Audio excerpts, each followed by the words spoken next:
Once upon a time in a village on the banks of the river, there lived a very beautiful young woman. Everybody called her Aadab, which means beauty. One day, Beauty said to her husband, "I want a baby. And I want a baby now. I'm young and beautiful, and I'm married. I need a baby before I'm too old and past my prime." Her husband, Oringe, sighed a deep sigh. "You can't always get what you want," he said. "But I want it now," she screamed, and the more she wanted it, the less she got it.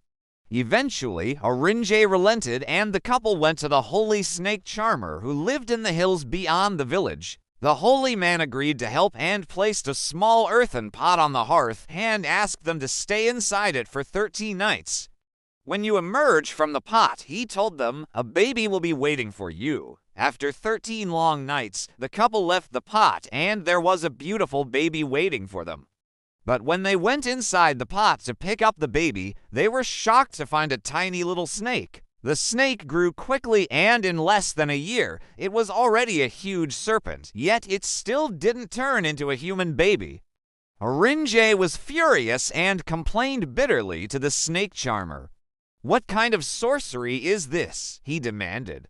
"I asked for a human baby, not a snake." The snake charmer smiled mysteriously. "Don't complain so much," he said. "The gods are good. Just wait and see what happens." Oringe and Aadab looked at each other. What else could they do? So they looked after the snake and loved her as if she was their own child. They named her Nagas and built her a little cottage by the side of the river. Years passed and Nagas grew up. She was as beautiful as her mother, but because of her looks, nobody would marry her. And to make matters worse, she developed a very bad temper. She would scream and shout at the villagers, "Why am I ugly? Why won't anybody marry me? Why doesn't the holy snake charmer come and help me?" The villagers were tired of Nagas' tantrums, and one day they decided to hold a festival and invite the snake charmer. As soon as he arrived in the village, Nagas ran to him and cried, "Oh, please help me. No one will marry me." "Your problem isn't as serious as you think," said the snake charmer calmly.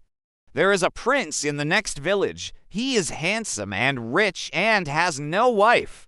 Why don't you go and marry him? But he'll never marry me. I'm too ugly. If you want to be beautiful, you must first be good. Only then will you be beautiful," said the snake charmer. "I'm good," Nagas insisted. "Well, then you must go to the prince and ask for forgiveness from anyone you've hurt in the past. If you're sincere, then you will become beautiful." Nagas thought for a moment. "This makes sense," she finally said. "I will go and do as you say." But when Nagas reached the palace, the prince refused to forgive her unless she did 3 things. First, she had to spend a night in the haunted house. Second, she had to carry a heavy golden pot full of jewels from the top of the hill down to the bottom.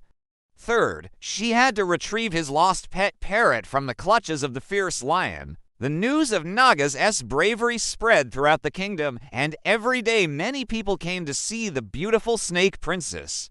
At the end of the 3rd day, Nagas returned from the forest with the golden pot. This time, it was filled with delicious food. She had replaced the jewels with gold coins. That night, as she slept in the haunted house, a ghost approached her. "Who are you?" she asked. "I'm your guardian spirit," the ghost replied. "Since you've shown such kindness, I will grant you 3 wishes." "Oh, please make me beautiful," Nagas begged. "So be it," said the ghost, and Nagas was transformed into a beautiful princess.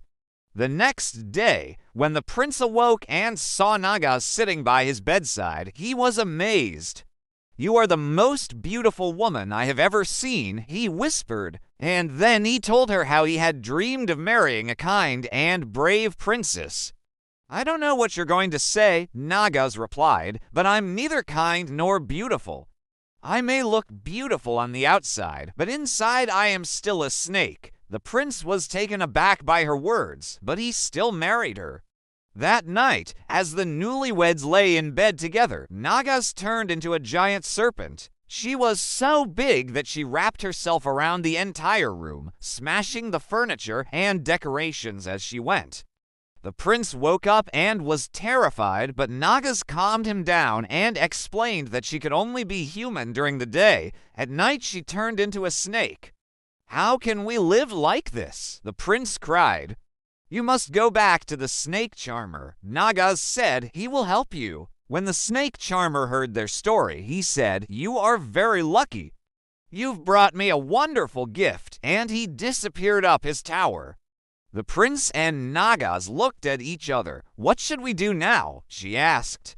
"We have to wait until tomorrow," he replied. So they sat quietly by the side of the river until the sun began to set, and then they did something very clever. They lit many torches and oil lamps and carried them to the top of the tower. "Let there be light," Nagas shouted, and immediately the snake charmer reappeared and helped them to return home. From that day on, Nagas and the prince lived happily ever after. Don't forget to like the video and subscribe to the channel to provide you with everything new and interesting.